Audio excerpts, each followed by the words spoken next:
परमेश्वर का लक्ष्य, उसमें हम आगे बढ़ रहे। हम सभी ने ये सीखा कि हम सभी की बुलाहट एक ही है। क्या है बुलाहट? हाँ, स्वर्ग में इकट्ठा होना, परमेश्वर की निज प्रजा बन जाना, वहाँ तक हमें पहुँचना है। उससे पहले क्या होता है? शुरुआत कहाँ से होती? चुना हुआ वंश। शुरुआत कहाँ से होती है? अविश्वासी से विश्वासी बनते, हम चुने जाते वहाँ से। फिर वहाँ से क्या होता है? हाँ, अरे सीखे वो लोग, बोलो। राजमान्य, राजपदधारी, जो शैतान के ऊपर राज प्राप्त करता है, लेकिन अभी तक राज नहीं मिला। फिर याजक की शाही मंडली, उसमें प्रवेश करना है ताकि परमेश्वर हमारा इस्तेमाल कर सके। फिर पवित्र प्रजा, मतलब परमेश्वर हमारा इस्तेमाल कर रहे हैं, तब हमें क्या करना है? आज्ञाकारी के ऊपर खास ध्यान रखना है। ऐसा नहीं कि भूत निकलता है, हम उपदेश करने लग गए इसलिए हम कैसा भी जीवन जिएंगे। नहीं, परमेश्वर ने क्या बोला कि उस वक्त कई लोग मुझसे बोलेंगे कि मैंने तेरे नाम से भूत निकाले, भविष्यवाणी की, सामर्थ के काम किए, लेकिन मैं कहूँगा कि हे कुकर्म करने वालों। तो हमें क्या बनना है? आज्ञाकारी करते हुए पवित्र प्रजा। और पवित्र प्रजा जो है वो जब तक पवित्र प्रजा बने रहेंगे और प्रभु यीशु आ जाएंगे तो हम परमेश्वर के खास लोग बन जाएंगे। वो परमेश्वर के खास लोग बनना, वो हमारे बुलाहट है। उसके लिए परमेश्वर हमको बुलाया, चिन्ह चमत्कार करने के लिए नहीं, चुने हुए वंश के लिए नहीं, लेकिन हमें किस लिए बुलाया? ताकि हम परमेश्वर की निज प्रजा, खास लोग बन जाए। और जितने लोग इस तरह से चलते, उनके लिए परमेश्वर का खास एक काम होता है। और उस काम में हमने देखा कि एक अविश्वासी को विश्वास में लाकर उसको स्वर्ग में पहुंचा देना, वहाँ तक का जो प्रोसेस है, उसमें कहीं न कहीं हमारा काम है। और इसलिए पौलुस ऐसा कहते हैं कि हमारा काम क्या है? तो बोले, मैं तुम्हारे लिए धन्यवाद करता हूँ और प्रार्थना में मैं तुम्हारे लिए क्या मांगता हूँ कि परमेश्वर की पहचान के लिए ज्ञान और प्रकाश का आत्मा तुम्हें मिले। और फिर वो कहते हैं कि तुम्हारे ज्ञान चक्षु, मन की आंखें ज्योतिर्मय हो जाए, ताकि उस महिमा की संपत्ति क्या है और परमेश्वर की बुलाहट की आस क्या है वो समझ सको। जब तक इंसान ये नहीं समझ पाएगा कि हमको क्या मिलने वाला है, तो तब तक वो परमेश्वर के राज के लिए तैयार नहीं होता है। तो जब हमारे आंखें वहाँ पर चली जाती है, तब हम उस रास्ते पर चलते जाते। और जो कोई इस काम के लिए अपने आप को समर्पित करता है, उसे क्या होता है? परमेश्वर दर्शन देते। दर्शन मतलब परमेश्वर हमारे सामने खड़े रहते, वो नहीं। दर्शन का मतलब होता है एक लक्ष्य देते। हालेलुया। तो यहाँ तक हमने परमेश्वर के वचन को हमने देखा था। अभी ध्यान से आगे बढ़ते जाना और हम आगे चलते हुए परमेश्वर का वचन देखते। चौथा अध्याय इफिसी 4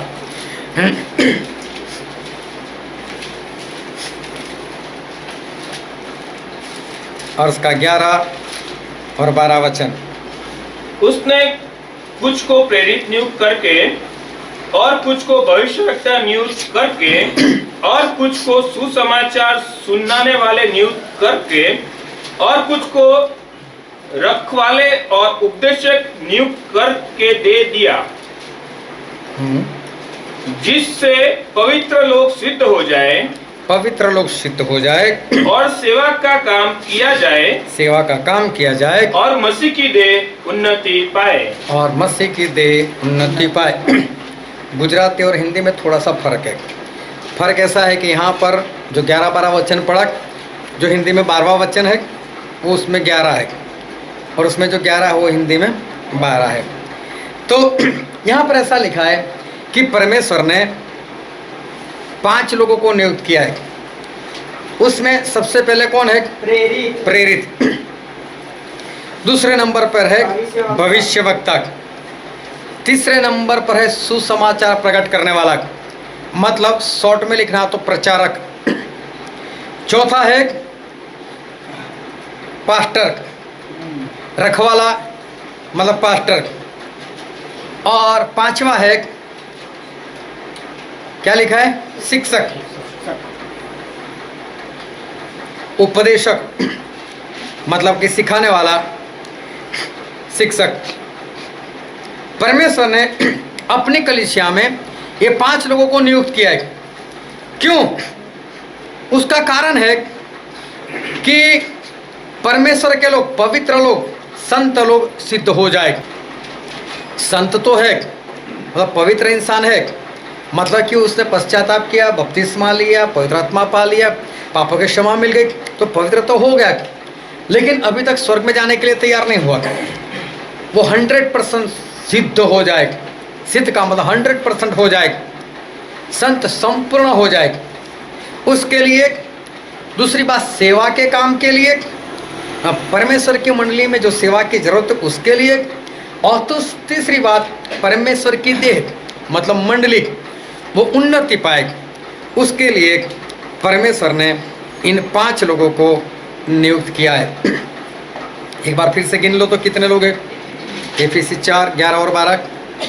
उसने कुछ को प्रेरित नियुक्त करके, हाँ, सबसे पहले कौन? प्रेरित। फिर दूसरा, और कुछ को भविष्यवक्ता नियुक्त करके, दूसरा भविष्यवक्ता। और कुछ को सुसमाचार सुनाने वाले नियुक्त करके, हाँ, प्रचारक तीसरा। और कुछ को रखवाले मतलब पास्टर। और उपदेशक नियुक्त और करके दे दिया। उपदेशक मतलब शिक्षक। ये 5 लोग परमेश्वर की मंडली में मेन है। Hallelujah, hallelujah. जब इज़राइल के लोग वो मिस्र देश में गुलाम बने हुए थे और परमेश्वर ने उनको वहाँ से निकालने की योजना बनाई और उन्होंने मूसा को दर्शन दिया। जब मूसा को दर्शन दिया तो बाइबल में हम पढ़ते हैं निर्गमन का पुस्तक, इसका 3रा अध्याय और 20 वचन।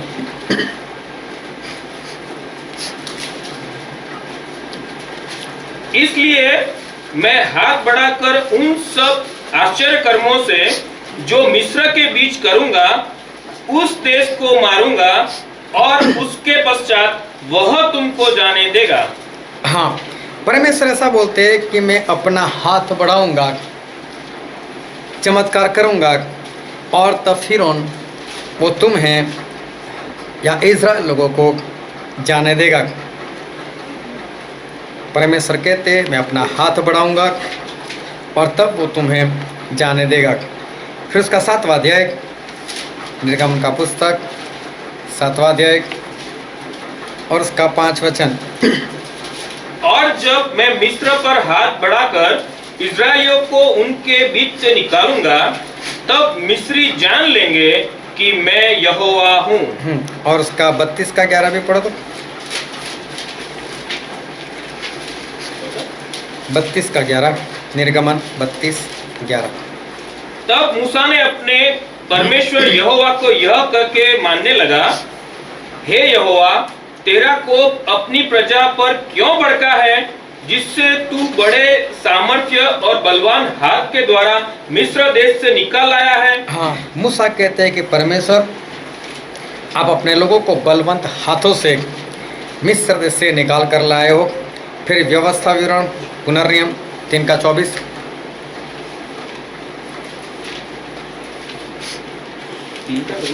तीन का 24।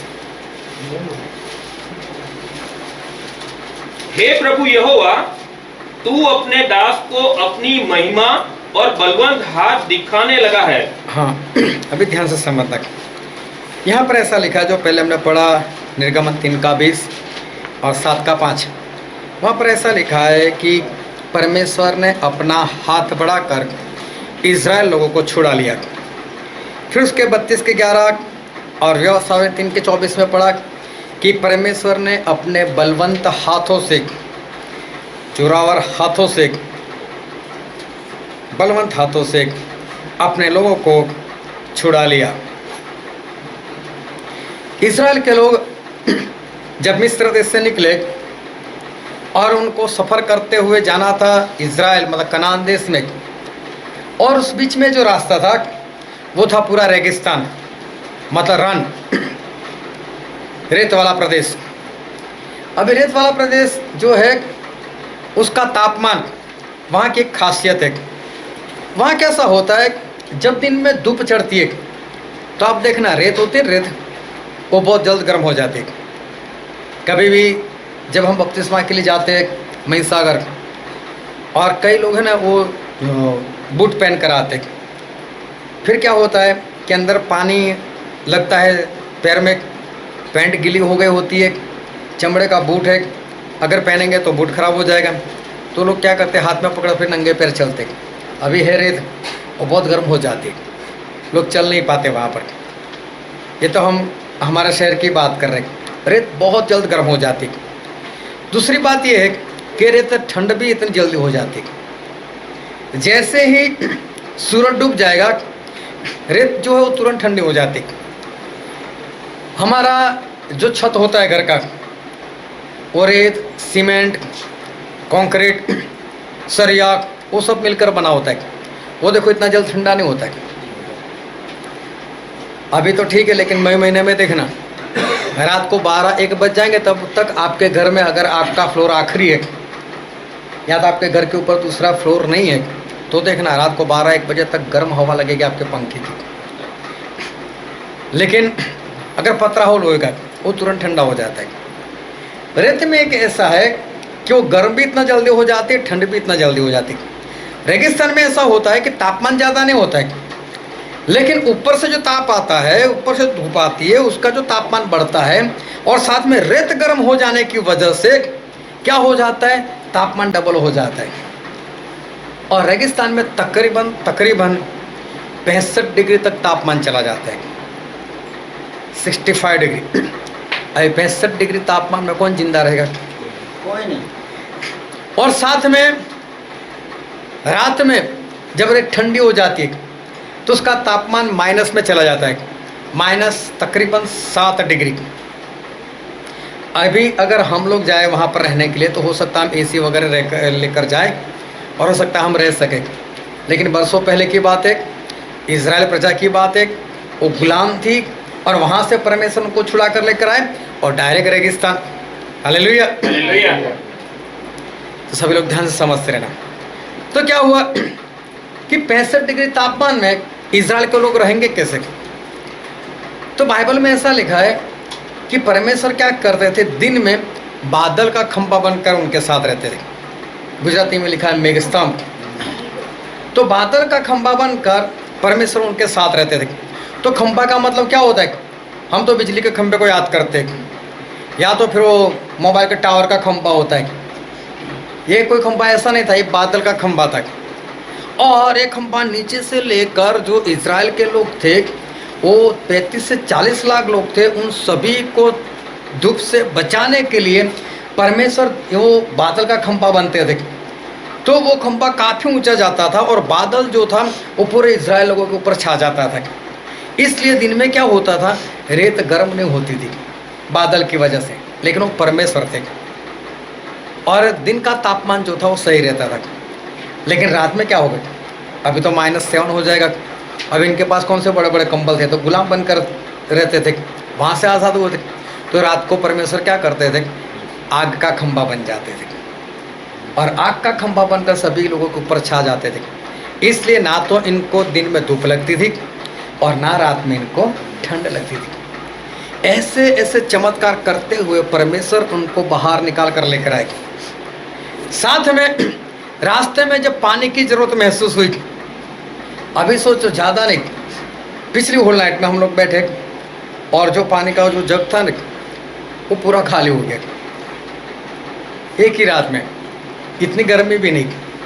अभी सोचो 35 से 40 लाख लोगों को अगर पानी चाहिए सिर्फ पीने के लिए, अभी अंदाज़ा लगाओ कितना, वो भी रन में, रेगिस्तान में कहाँ से लाएंगे इतना पानी? परमेश्वर देते थे ना पानी इनको। इतने लोगों को खाना कितना चाहिए, परमेश्वर देते थे इनको खाना। हालेलुया। तो ये परमेश्वर के बहुत बड़े बड़े चमत्कार थे। और परमेश्वर का वचन ऐसा कहता है कि परमेश्वर ने अपने बलवंत हाथों से मैं परमेश्वर के बलवंत हाथों में ऐसी ऐसी बातें, ऐसे ऐसे चमत्कार हैं कि परमेश्वर उनको निकाल कर लेकर आए और उनकी सारी ज़रूरतों को पूरा किया। फिर यहेजकेल में ऐसा लिखा है, यहेजकेल का पुस्तक उसका पहला अध्याय,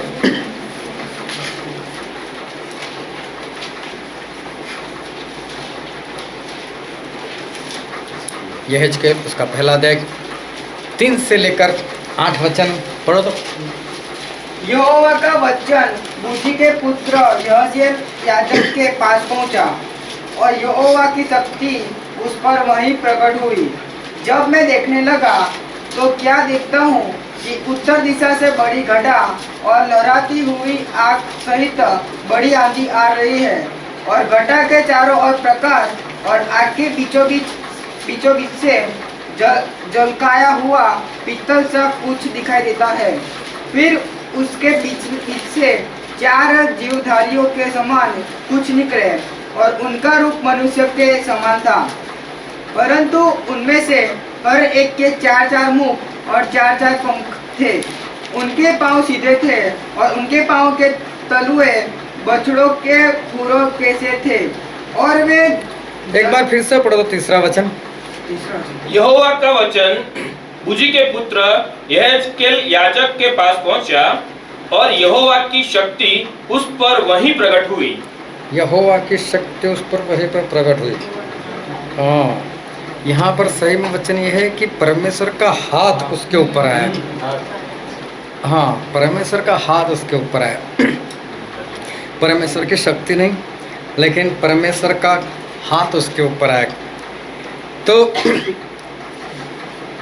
यहेजकेल 1:3 से 8, जब परमेश्वर का हाथ इस यहेजकेल के ऊपर आया तो उसकी आंखें खुल गई और उसको कुछ दिखाई देने लगा, उसको दर्शन होने लगा। अभी ये दर्शन मतलब लक्ष्य नहीं, लेकिन दर्शन मतलब आंखों से जो दिखाई देता है, ऐसा दर्शन उसको होने लगा।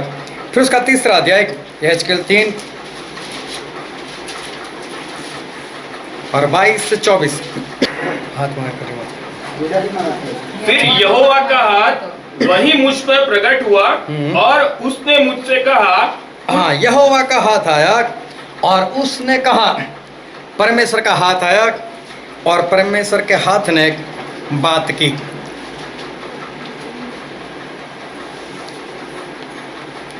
लिखते जाना, बाद में हम समझेंगे कि ये क्या है। यहेजकेल 1:3 से 8, यहोवा का हाथ आया और उसको दर्शन हुआ। 3 का 22 के 24, परमेश्वर का हाथ आया और उसने बातें की। फिर उसका 8वां अध्याय यहेजकेल 8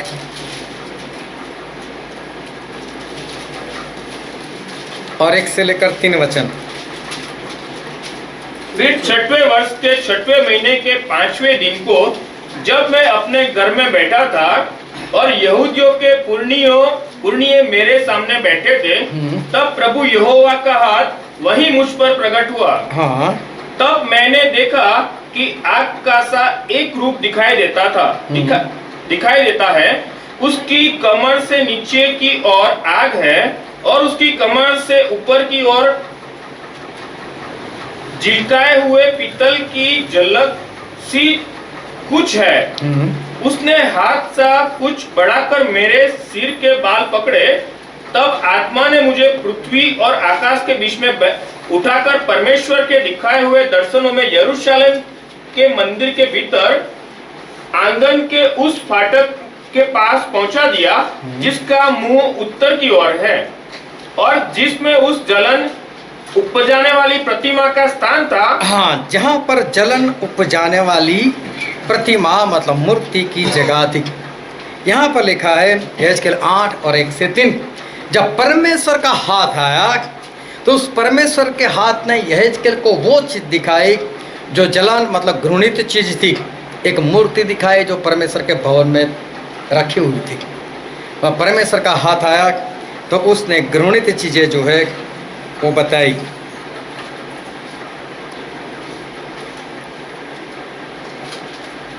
फिर यहेजकेल उसका 37,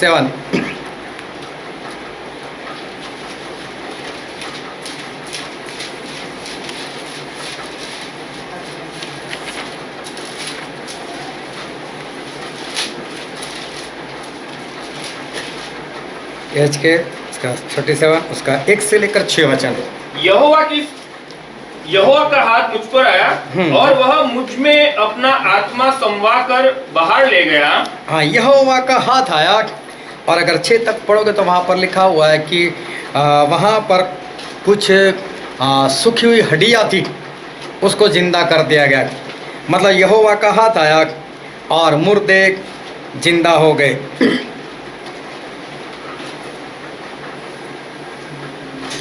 लिख लेना एक बार, फिर समझते हैं।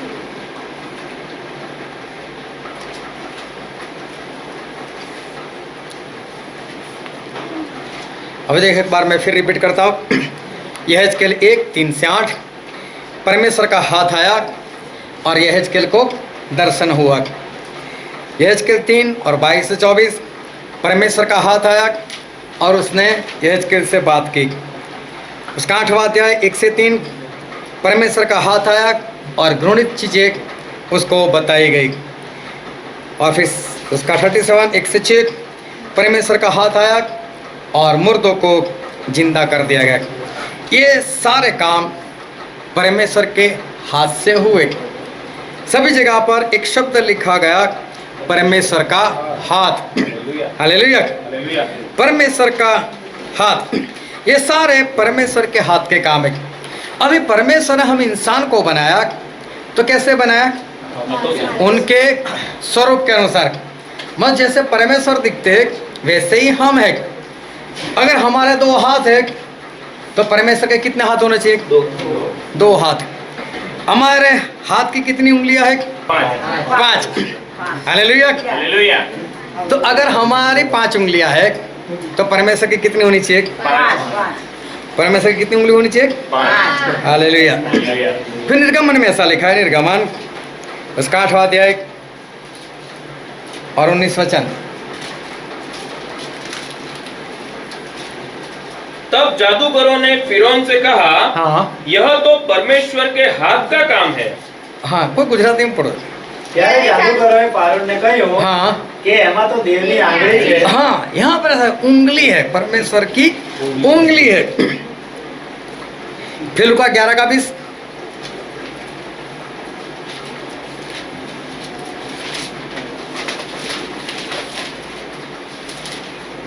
પણ જો હું દેવની આંગળીથી ભૂતોને કાઢું છું, बस हिंदी।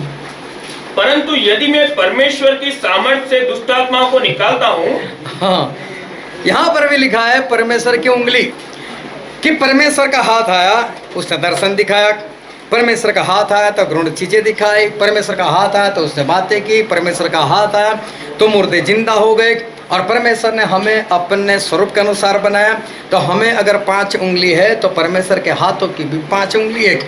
जब मूसा ने मिस्र देश के अंदर एक ऐसा चमत्कार किया, जब जादू टोना से नहीं हुआ, तब जादू टोना करने वालों ने कहा कि इसमें तो परमेश्वर की उंगली है। जब प्रभु उसको बोला गया कि किससे तू भूत निकालता है, तो प्रभु उसने कहा, मैं परमेश्वर की उंगली से मैं भूत को निकालता हूँ। परमेश्वर का हाथ और परमेश्वर की उंगली। और इफिसी में लिखा है, जो हमने पढ़ा था अभी शुरुआत में, एक बार फिर से पढ़ते। इफिसी 4 और 11 वचन, 11 और 12। उसने कुछ को प्रेरित नियुक्त करके, हाँ, बिगिनो, कुछ को प्रेरित 1, और कुछ को भविष्यवक्ता, कोई भविष्यवक्ता 2, और कुछ को सुसमाचार सुनाने वाले, हाँ, प्रचारक 3, और कुछ को रखवाले मतलब पास्टर 4, और उपदेशक 5, टीचर 5। हालेलुया। ये 5 लोग जो है ना, उसको परमेश्वर ने क्यों दिए? ताकि परमेश्वर की कलीसिया उन्नति पाए, ताकि परमेश्वर का एक दास संत सिद्ध हो जाए और सेवा के काम के लिए ये 5 लोग नियुक्त किए गए। और ये 5 कोई नहीं, परमेश्वर डायरेक्ट कहाँ गए थे? मिस्र देश में।